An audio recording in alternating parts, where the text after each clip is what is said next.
Well, hello and welcome to the Stories of Country Music.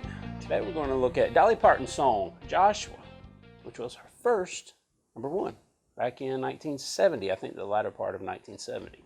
The recording the video we're going to be looking at today is her singing it on the Grand Ole Opry in 1971. So it'll be a live version, if you will, or at least live almost 51 years ago, which is pretty amazing. We can actually watch that. Thanks for stopping by. If you're brand new, please like and subscribe. I really appreciate you guys stopping by and talking and listening about country music, learning about country music, and just revisiting some of these old memories, in this case, over 50 years ago. And for those of you that are returning, welcome back. Glad to have you back. Glad to see you back. All right, here we go. Joshua, like I said, was her first #1. Let's take a look at it. Oh, and before, I want to tell you this. There's also a recording, like I said, of her singing this on the Grand Ole Opry in 1971. She also did it again in 2019. That is, she sang this song at the Grand Ole Opry. So after we watch this first video and I get my earbuds untangled, we're going to watch the one of 2019. We won't watch the whole thing, but some of it. You'll be interested to see the comparison between the two. Of course, in 1971, the Opry was held at the Ryman, and in 2019, it was held at the Grand Ole Opry House. Oh, good. Let's go. Here we go.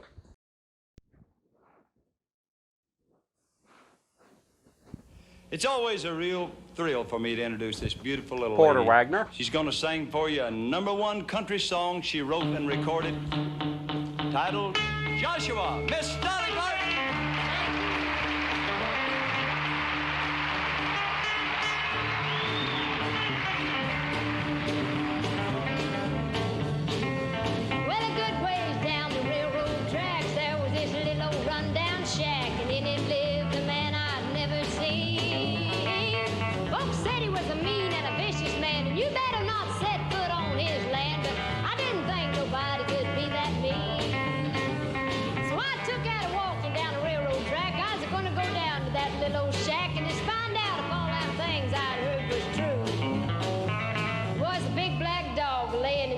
And it growled at me and I swallowed hard. And I heard somebody say, well, who are you? Boy, and there he stood in the door of that shack, and his beard and his hair was long and black, and he was the biggest man I'd ever seen. When he spoke, his voice was low and deep, and he just didn't frighten me, 'cause somehow I just knew he wasn't me. He said, what you doing snooping around my place? Then I saw a smile come across his face, and I smiled back and told him who I was. It's so interesting. Back in the 70s, there were so many more storytelling songs than there are today. Kind of in the Tom T. Hall vein. You know, a song would tell a story from beginning to end. You don't hear that so much today. There's some. Blake Shelton's first couple of releases, like Austin, was a storytelling song.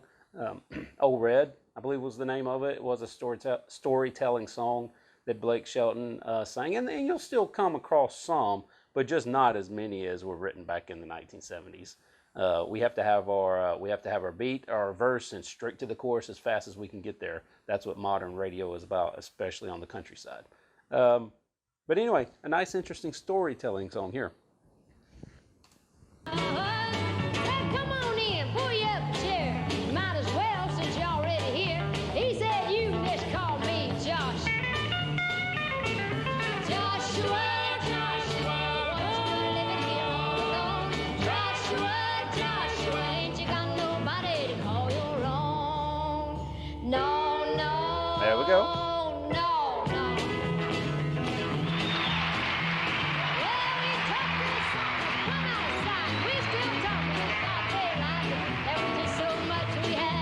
Love the hair. Love the hair. You'll notice the difference in the 2019 version. Not the same hair.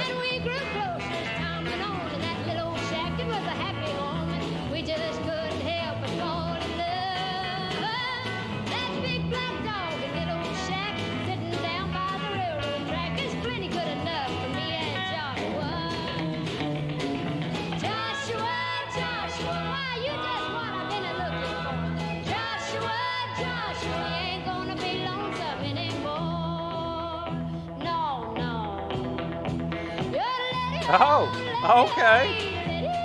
Let's do some yodeling. Me and Joshua, me and Joshua, me and Joshua, yeah, me and Joshua. And I hope you enjoyed the story of me and Joshua. Thank you. Well done. Well done. That's some country music history there. Now, I said that was on the Grand Ole Opry. Okay, it wasn't on the Grand Ole Opry. Where was it? I see the rhyming there, and then I see that good old Nashville music. So I don't know if this is actually the Opry or Porter Wagner show or exactly what it is. Doesn't matter. Still her #1 hit back in 1970. Now, it's interesting, between Dolly Parton, Loretta Lynn, and Reba McEntire. I don't remember who has the most #1 singles, but they are all within 1 or 2 of each other. Again, that's Dolly, Loretta, and Reba. So you all have that battle. I think I've heard them all called the Queen of Country Music at one time or another. So those are the 3 leading female country artists with the most #1s among those 3. Now, I did say I wanted to show you the 2019 version of her singing this song. I think it was on, might have been on her 50th anniversary at the Opry. That means she would have first played on the Opry in 1969, which sounds about right. Sounds about right. Let's take a look at that real quick. We won't watch the whole thing, but I do want to show you some of it. Grand Ole Opry 2019, I think is when it was. Yep, here we go. Let's see how things changed a little bit. Well, 50 years at the Grand Ole Opry. Well, this is really a special night for me, and thank you for standing up for me, or were you just resting your butts? Anyway, we've got a lot of I think she talks a little bit here, so I'm going to fast forward to the song here. There we go. There was this little rundown shack, and in it lived a man I'd never seen. Now, folks said he was a mean and a vicious man. You better not set foot on his land, but I didn't think nobody could be that mean. So I took out walking down the railroad track. I was going to go down to that little old shack, find out if all them things I'd heard was true.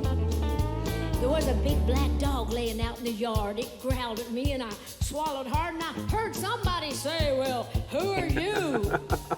Oh, and there he stood in the door of that shack, and his beard and his hair was long and black. He was the biggest man I'd ever seen. 50 years of Opry. That's what they're And celebrating. when he spoke, his voice was low and deep, but he just didn't frighten me. But somehow I wonder if she yodels knew on this one. in an orphan's home, just like him. It was a happy home, good enough for me and Joshua. I don't think so. Oh, Joshua, Joshua, why She you may have in the just middle. I'm not gonna hunt it. looking for? That would have been interesting to hear. Let me see if I find a word though. No. I don't think she's going to. That'd have been interesting to hear. All right, nonetheless, that's her #1 hit, her first #1 hit, and who would have known she would have had dozens and dozens more later. I've heard that she has written over 3,000 songs, which is absolutely incredible. All right, Dolly Parton, her first #1 hit, Joshua. Hey, if you've made it this far, I surely appreciate it. Thanks for stopping by, and thanks for staying.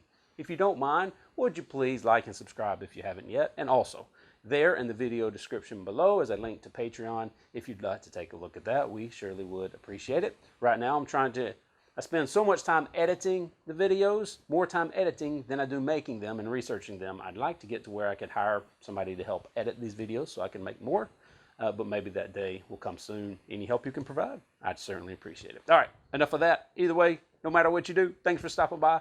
Come again. All right, y'all take care.